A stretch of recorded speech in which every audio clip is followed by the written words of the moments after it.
The Chaser Report is recorded on Gadigal land. Striving for mediocrity in a world of excellence. This is the Chaser Report. Hello, you are listening to the Chaser Report with Charles and Dom, or Dom and Charles. I haven't quite remembered which order we're doing it in. I'm Lachlan, and a happy King's birthday to you. I almost said Queen's, but it's not her birthday because she's dead. Gonna do things a little differently today to usual when I don't have an episode. Instead of just replaying an old episode of the Chaser Report, what I'm gonna do is I'm gonna give you a teaser of the Shot podcast, something that we've got cooking up, and then another teaser of something that we're working on in Welcome to the Future. Now they're just teasers because I'm gonna give you a little bit, but I'm not gonna finish. I'm not gonna satisfy you to completion. Does that make sense? It means exactly what I need that to mean. Oh, this is a mess. First up, what I'm going to play is something that I'm actually really quite excited to share with you. Podcasting is such a versatile medium in that you can have anything from interviews to sketches to well-produced audio stories. And admittedly, we don't really do highly produced audio stories or readings on the Chaser Report, but The Shot features amazing writings from incredible authors and writers every single week. So we've decided we're going to start recording those readings and then producing them, putting a little sound bed, giving you a bit of spice, something to enjoy. We've got one of those coming out later this week on the Shot podcast, and you're going to listen to a little of it and hopefully go and follow. So without any further wasting time on my end, this reading here is by Dave Milner for his article that was released on June 2nd, 2023. It's called The Poison in Australia's Bloodstream. Take it away, Dave. I carry with me the fuzzy cognitive dissonance of a white man educated in a settler colony. An old land with new rulers, an imperial outpost trying to be better, more inclusive and kinder, but refusing to go to therapy, refusing to listen, refusing to admit there might indeed be some unreconciled structural hurt surrounding a certain genocide and dispossession situation. Australia's What Racism Brigade, only ever a dog whistle away from the culture war's front lines. I was booing Adam Goodes because he plays for Sydney. Stan Grant was being disrespectful to the monarchy that sought to conquer and wipe out his people. Yasmin can say what she wants about refugees, but not on Anzac Day, it's disrespectful. Passes out in the gutter after drinking since 5 a.m. The fact you want race recognised in the Constitution means it's you that is the racist. At school, I was taught a mishmash of contradictory truths that I've spent my adult life slowly becoming aware of, questioning, and now seeking to unlearn. None of us love recognising when we have been deceived, when malicious half-truths have been planted and harvested in our souls over unexamined decades, but it happens to every single one of us. I was taught Captain Cook discovered Australia after a very long, very impressive boat ride. As a child, I saw him as a man of adventure, a dashing explorer with an iconic vessel my pliable young mind routinely confused with the USS Enterprise. At the same time, I was told Aboriginal people were here before Cook's discovery, possibly for tens of thousands of years even, a feat my formal education considered a lesser achievement than the very long boat ride. I held both these histories together at the birth of my settler brain, a mind at odds with itself, wanting racism to vanish from the country but also falling into the supremacist trap of not seeing it when it's smack bang the fuck in front of my face. Like how on a cold afternoon at the MCG when I, a preteen at this point, a guest in the toffee MCC stand, sat behind 4 well-dressed and obnoxious young men, clearly private school boys destined for the Liberal Party or the riveting world of investment banking, as they calmly offered casually racist commentary of the footy match unfolding, and how hundreds of people within earshot didn't say a fucking thing about it over the course of many hours. It's easier, more comfortable not to notice, to cling onto the privilege of pretending, and denial is a force powerful enough to bend reality, and no, of course you know you live here. Whatever lesson I learnt that day was embedded deeper when football commentator and television fish fondler Rex Hunt described Collingwood's Leon Davis as being as black as a dog. And again further when Eddie Maguire said Adam Goodes should play the role of King Kong in a theatre production on Collins Street, presumably for a packed guffawing audience of white people. Hunt's explanation at the time was a pure mask-off moment. Oh, I stuffed it up, I'll have a rest, I knew it was going to happen. the fuck? He knew it was going to happen because in much of Australia during much of my existence, it has been extremely normal for successful mainstream Australian people to talk like this, more often than not without serious consequence and with mesmerised complicity and silence from witnesses. The fuzziest portion of my map of Australia's past is what happened at the end of these very long, very impressive boat rides. After the landing in what is now Sydney chapter, but before the Hills, Hoist, Pavlovas and Phar Lap portions of the story. I was taught that the English brought civilization and law, and alcohol and diseases with them, and that the locals just couldn't handle their booze or smallpox. I was not taught that the First Fleet arrived with bayonets and rifles, not just to use on the conflicts, and that the entire continent is, from the grasslands of Victoria to the Blue Mountains of New South Wales to the Dead Heart Red Centre to the jungles along our jagged northern coast, stained with massacre after massacre of Indigenous peoples. And because of the half-truths I learned while growing up, despite now unequivocally knowing better, the formerly educated portion of my settler brain still clings to the foggiest of notions of a relatively violence-free discovery.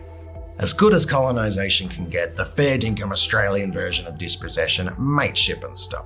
Two cultures meeting on a beach one fateful day, having a bit of a chat. So these are kangaroos, are they? Fucking grouse. Maybe inventing beach cricket in the afternoon over a barbecue, and then mysteriously, for reasons still unclear, one of those two cultures just starts vanishing from the place. Spooky. This fuzzy version of the past is the one that John Howard, former Prime Minister and patron saint of the boomers, viciously fought for while in office. Howard, for all his faults, keenly understood the power of history. Who controls the past controls the future. A cudgel to decency, Howard, the Rat King, attacked the emerging black armband version of history that was becoming popular in Australian universities at the time. In it, he saw a threat, and the defensive part of his whiteness that needed to take it personally ensured that the bullshit version of the story persists today. The Australia Howard wanted to craft exists on the bedrock of the comfortable, read inadequate, history he was taught at school. We know this because Howard has publicly praised his favourite history teacher at Canterbury Boys High, Frank Driscoll, who just so happens to have written a key textbook for New South Wales history students. It fucking sucks. Here are 3 excerpts that cut to the core of what was really being taught to Australians. Thank you, Dave Milner. Yes, a round of applause is in order. Very nice. Yep, cool. Now let's wrap it up. Congratulations, Dave, on the amazing article, The Poison in Australia's Bloodstream. If you want to listen to the rest of that reading, you can find it at The Shot Podcast on Apple Podcasts, Spotify, Pocket Casts, wherever you get your podcasts. And we're even hopefully going to be embedding a link to that full reading on the Shot's website. So please look out for that. Oink oink goes the cross-promotional pig that I am. In fact, I did enjoy cross-promoting that much that I'm gonna double dip and play you another sneak peek into our next episode of Welcome to the Future. Whoa. See, I did the effect that Charles does in those episodes. Lots of fun. The next episode of Welcome to the Future, which will come out on Wednesday the 14th of June, hasn't been released yet because it's not the 14th of June, but you can listen to approximately 5 to 7 minutes of it right here. Make sure that you are following Welcome to the Future and all of the appropriate podcasting feeds. Our gear is from Rode when we are part of the Iconoclast Network, and you are not going to like how I leave this episode on another cliffhanger. Hello and welcome to the Future. And Charles, lots of stories this week to talk about in the tech world. Some of them feel like old stories that have come back afresh. For instance, a giant privacy violation, courtesy of our friends at Tesla. Far bigger than even the one where you could look into Elon Musk's own garage from anywhere on the Tesla network. So, because I thought that they were just an abomination of privacy from start to finish, but what you're saying is they're even more than just an abomination of privacy. No, whatever the level is above abomination, we'll get to that. Also, I've got an update for you on an amazing new device from Sony that turns your PlayStation into something that it can already do, but more expensively. Oh, that sounds very good. And I've got an update on organoid intelligence, which I've covered before, as well as a little sneak peek at the latest watch from Google. Oh, what? How could that not be wonderful? Let's begin after this. So, Charles, you might remember that, here in Australia, we've had some smaller scale data breaches, your Medibank privates, your Optuses and so on. Yeah, just 10 million highly personal pieces of medical data on the dark web. Nothing, no biggie. Well, this news story from The Guardian says that Tesla's failed to adequately protect data from customers, employees and business partners. They've had thousands of customer complaints about the driver's assistance system, and apparently 100 gigabytes of confidential data have been leaked, including more than 100,000 names of former and current employees, including Elon Musk's social security numbers, salaries, bank details, secret details from productions, and all kinds of things. Apparently, it's the biggest data breach ever, according to European regulators. And if proven, they might get fined 4% of their annual sales, $3.5 billion as a result. So wait a minute. So why is Europe involved? I thought Tesla was based in America. Yeah, but Europe has proper privacy. Right. Okay, right. Yeah, that's why it's come through there. And so, for instance, if you complain to Tesla, for instance, about there were 4,000 complaints about the braking not working and sudden acceleration. So basically, the controls of the car fucking up. What they'll do is they'll keep your details and they'll be part of a massive data leak, so that everyone gets your details. Right. So it's sort of like a bit of moral hazard there in discouraging people to complain about their runaway Teslas. Yeah, you can complain because we're incompetent at putting the car together. But what if, Charles, we were also incompetent at looking after your personal data? So wait a minute. That means Elon Musk's social security number is out in the wild. Does this mean we can apply for loans in Elon Musk's name? I presume somebody did that and that's why he owns Twitter. I don't imagine he consciously wanted to buy it.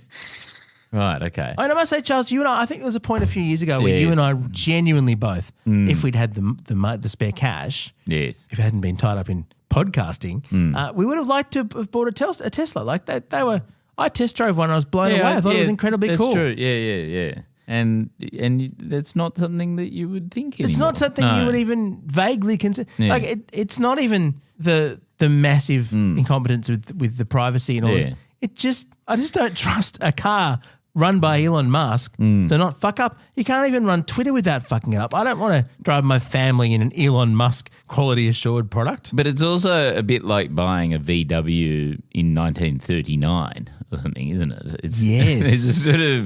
There's a sort of Nazi component to the whole, Elon Musk vibe. I don't know why you're saying, just because in the past week he shared on Twitter a video questioning trans women's rights. Like, why would you think that Elon was somehow, imposing his fairly noxious views on the rest of us? Well, doesn't he want to make it illegal for people to transition or something? Like it's quite and it's about jailing people who want to transition and stuff like that, and all the medical practitioners involved in that. You wouldn't want to be throwing people who disagree with you into jail. That wouldn't be fascistic at all.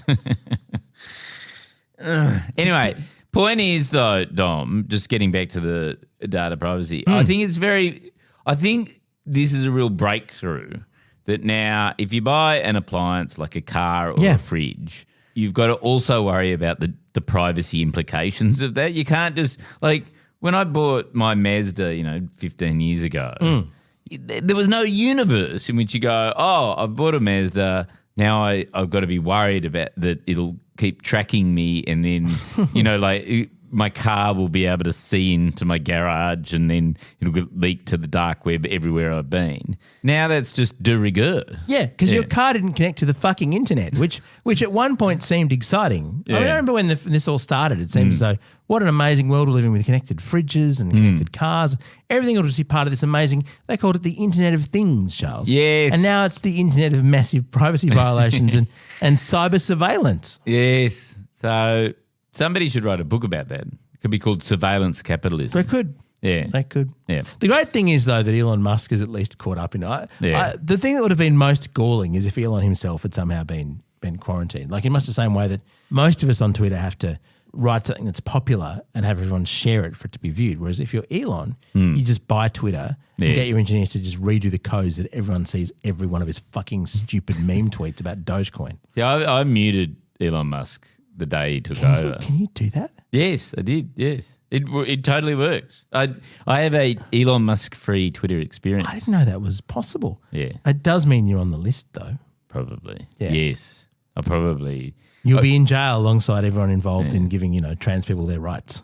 Luckily for all the criminals, I've got you, because my credit rating would be so low that you won't be able to take loans out in my name. I've already tried. Yeah, it didn't work.